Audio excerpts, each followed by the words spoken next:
Latest news about B-21 Raider, already 5 B-21 Raider stealth bombers now in final assembly. The U.S. Air Force now has no less than 5 examples of the Northrop Grumman B-21 Raider covert stealth bomber in final assembly. That's 3 more fuselages than we previously knew today, and further indication that the new flying wing bomber is making significant progress, albeit far from public view. Speaking today during the Air Force Association's Air, Space, and Cyber Conference, Air Force Secretary Frank Kendall confirmed that 5 Raiders are now taking shape at Air Force Plant 42 in Palmdale, California. The aircraft is part of the Engineering and Manufacturing Development (EMD) batch, which is funded under the Long Range Strike Bomber (LRSB) contract. We still don't know exactly how many aircraft the USAF expects to receive as part of the program's EMD phase, a validation period that occurs before full-rate production, but this is the most information about this particular aspect that has been released to date. The Air Force eventually hopes to take delivery of nearly 150 new stealth bombers. The program is said to be on budget and relatively close to schedule, overall. 6 aircraft were also built during a similar phase of the B-2 Advanced Technology Bomber program, and these aircraft eventually became a major part of the 21 small fleet that was eventually built. There are also additional ground test articles. Details about the B-21 program in general are scarce and, at times, there is some confusion over the aircraft's exact status on the assembly line.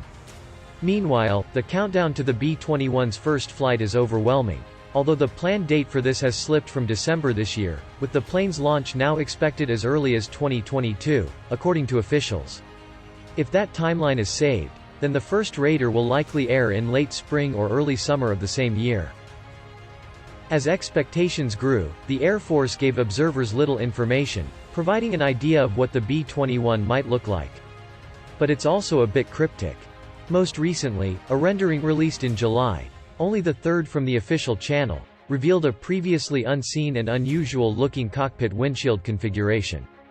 What's more, there's no guarantee that the plane will accurately resemble some of the renderings we've seen so far.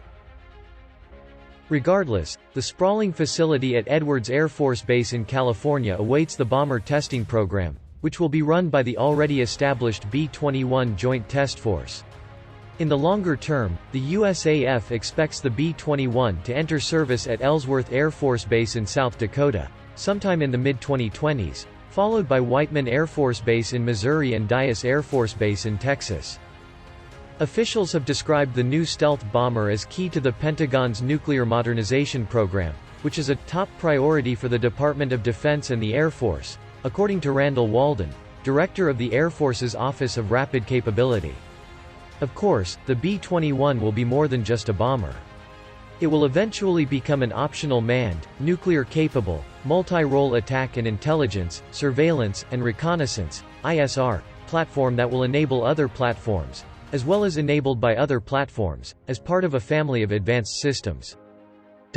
Apart from knowing that it will be a high-flying design that traces its roots to the early development of the B-2, it will have broadband low observability, next-generation stealth technology, and will be smaller than its B-2 ancestor. The specifications remain very high. Limited.